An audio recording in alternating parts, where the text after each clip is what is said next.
Trying to be careful treading on here. The complexities of this case, what do you see as a challenge? Well, there are a number of legal issues involved here, and there's going to be a number of defenses put forward. So it's a difficult case in terms of the law, and it's also a difficult case in terms of all of the emotion and the human aspect of it, which makes which weighs on everybody involved in the case, and so it proves difficult, to make sure that we handle everything properly. Can we talk a little bit about what your defense might be? Well, we can't talk about sorry, let me start that again for you.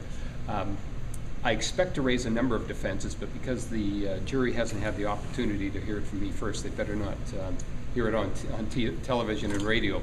But we do expect to mount, several defenses to this. What were the challenges in selecting a jury this morning? In some respects, the biggest challenge here was getting people who were willing to be able to commit themselves for 3 weeks on a difficult case and to be able to approach it with an open mind, because this case has garnered a lot of publicity over the years. So the biggest challenge was getting enough people assembled to be able to select from. Short of that, I'm quite happy with the mixture that we have on the jury: male, female, younger, middle-aged. It just seems that we have a cross-section of citizens from this area, which is probably the perfect jury to have.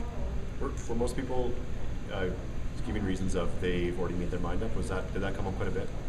There was a large number of reasons given for jurors not being able to attend. A lot of it is work-related, being able to sacrifice 3 weeks at this time of the year in a rural community where there are problems. There are other people who, of course, had preconceived notions one way or the other. So it's not unlike most juries that we pick anywhere across Canada.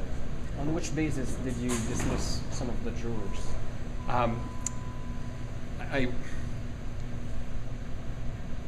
In terms of jury strategy, I really can't get into why, I chose certain jurors and not others, and why we would challenge certain jurors.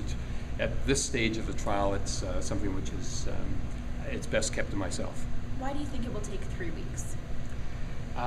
It may not take us the full 3 weeks to get through, but there is a number of witnesses who have to be called, and I, at least at this point in time, intend to call some defense witnesses. Plus, there are days for jury addresses, and the judge will have to charge the jury, and we've got a long weekend coming up. So, overall, we give ourselves 3 weeks just to give us a little bit of cushion. Mr. Walker's daughter is going to be a witness this time around. Is she going to be a witness for the defense? I understand the Crown is calling Jada Walker as one of their witnesses. And was she not called in the first trial because of age, or was that a fact? She was not called in the first trial, and I don't know the reasons why. She was available to testify. She was just not called by either side.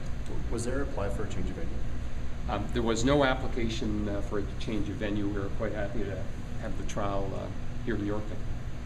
How would you evaluate the chances that the jury will find Mr. Walker not guilty? It's really unfair for me to try to think ahead as to what the jury might do here. It's very difficult to think at this point in time or speculate what the chances might be. I mean, I have my own opinion of it, but it's just really too difficult to say. And what kind of case will you build to show that? Well, at this point in time, I really can't get into the nature of what the defense is going to be about, just simply because it's early in the case, and it's really unfair for the jury to sort of hear it on the media what I plan to do. It's best left for me to tell them in a courtroom. What's Mr. Walker's state of mind? Well, Mr. Walker really has mixed emotions at this point in time. On the one hand, he's glad that the day is here.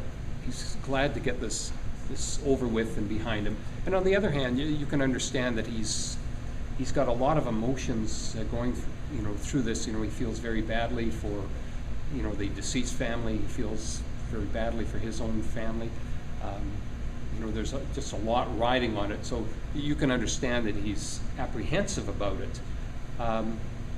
But he has full confidence in our system of justice, and he's hopeful that he'll be acquitted.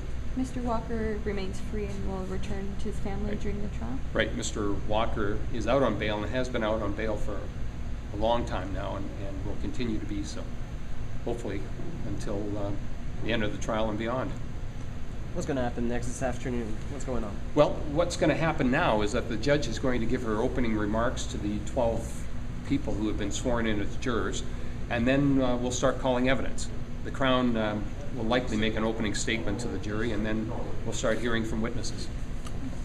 Will Okay. Mr. Walker testify? Is that the plan?